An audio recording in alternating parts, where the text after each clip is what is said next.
The lawyer slid the franchise agreement across the table and said, "Once you sign, Sweetleaf becomes a national brand by spring."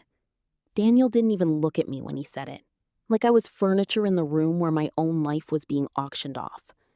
My name is Lily Harper.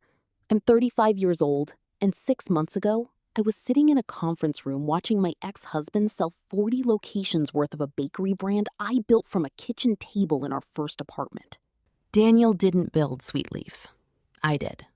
The name, the logo, the recipes, the whole soft, warm aesthetic people associated with it, that came from 3 years of me testing sourdough starters at 5 a.m. while working a full-time design job. Daniel ran the front of house. He was good at that part. Charming, confident, great with investors. When we opened the first location, I put the branding under my maiden name, out of habit. Lily Harper Design had been my freelance business since college, 4 years before I ever met him. Nobody thought much of it. It was just paperwork. Then Daniel found an investor who wanted to scale. And somewhere in that process, I stopped being the person who built this and became Daniel's wife who helps out. I noticed it happening in small ways first. My name coming off press releases, interview requests going straight to him. Then 18 months ago, during a fight about something else entirely, he said the sentence I still hear sometimes at night. "Let's be honest, Lily. Sweetleaf is my company. You just decorated it." I didn't argue. I just filed that sentence away, the way you file away a receipt you have a feeling you'll need later. We divorced 8 months ago. Daniel kept the business. That had always been the plan, technically, since his name was on the LLC and the loans. I kept our house's down payment back, some savings, and my freelance client list. Everyone, including my own divorce attorney, assumed Sweetleaf belonged entirely to him. I assumed that too, honestly, until my old business partner from design school, a trademark attorney named Priya Chen, called me out of nowhere 3 months after the divorce was final. "Lily," she said, "did you know the Sweetleaf federal trademark registration is still under Lily Harper Design?" I actually laughed. That has to be a mistake. It wasn't. Back when we opened the first store, I'd filed the trademark myself, using my design business's EIN, because Daniel was buried in loan paperwork and I was the one who understood branding filings. He'd meant to transfer it into the company's name later. He never did. Not during the marriage, not during the divorce, when neither of our attorneys thought to check something that boring.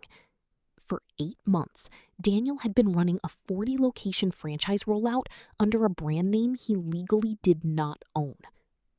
I sat with that information for 2 weeks before I told anyone. I wasn't trying to be dramatic. I was trying to figure out who I wanted to be with it. The old version of me, the one who used to shrink herself smaller during arguments so Daniel could feel bigger, wanted to burn the whole thing down out of spite. Send a cease and desist the week before the franchise launch event, and watch him scramble in front of 40 new business partners. But I thought about my sister, Marin, who'd warned me 2 years earlier that Daniel was slowly editing me out of my own company, and I hadn't listened because I didn't want to believe it. I thought about the years I'd spent being told my work was decoration. I didn't want revenge that made me feel like the same small person. I wanted something that made the truth impossible to ignore. So I did the strategic thing instead. I had Priya draft a formal licensing proposal, not a lawsuit. If Daniel wanted to keep using the Sweetleaf name and branding for the franchise rollout, he would need a licensing agreement with me, with royalties, formal creative credit, and a seat reviewing brand decisions going forward. Reasonable terms. Not punishing, just true. Then I let his attorney find out through the standard due diligence process any franchise lawyer runs before 40 locations sign leases. 3 days before the launch event, Daniel called me, for the first time in months. "What is this?" he said. No hello.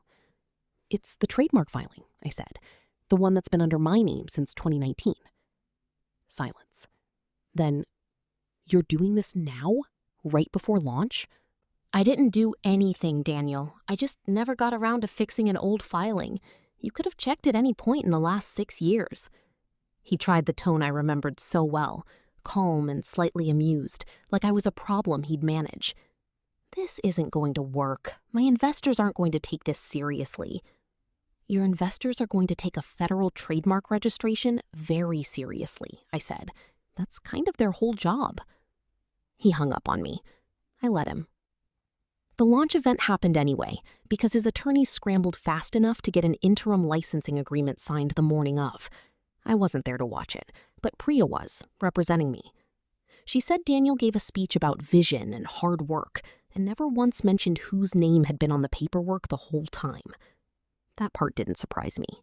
What did surprise me was the phone call I got 2 weeks later from his business partner, Owen, the investor who'd funded the expansion. He wanted to meet for coffee, separately from Daniel, without lawyers. "I need to understand what actually happened here," Owen said, "because Daniel told us this trademark thing was a technicality you were using to punish him." I told him the truth, all of it. The recipes, the branding, the 18 months of my name disappearing from press releases, the sentence about decorating. Owen was quiet for a long time. Then he said something I didn't expect. I've watched him do a version of that to 2 other people since I've known him. I just didn't have proof before.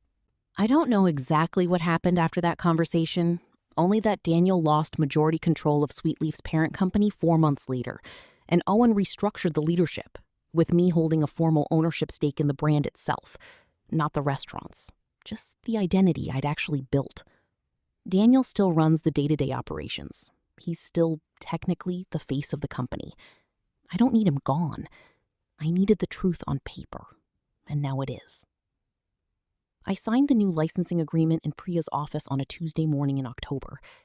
Afterward, I walked 2 blocks to the original Sweetleaf location, the first one, the one I designed on a kitchen table, and bought a coffee and a cinnamon roll like a regular customer. The girl at the register had no idea who I was. She just said, "This place has the best branding, honestly. It feels really personal." I said, "It is." I didn't tell her the rest. Some things you don't need an audience for anymore. If you've ever had someone convince you that your work, your name, or your contribution was smaller than it actually was, I hope you check the paperwork. Sometimes the truth has been sitting there the whole time, just waiting for you to stop assuming someone else already handled it. If this story hit home, follow along. There's more where this came from.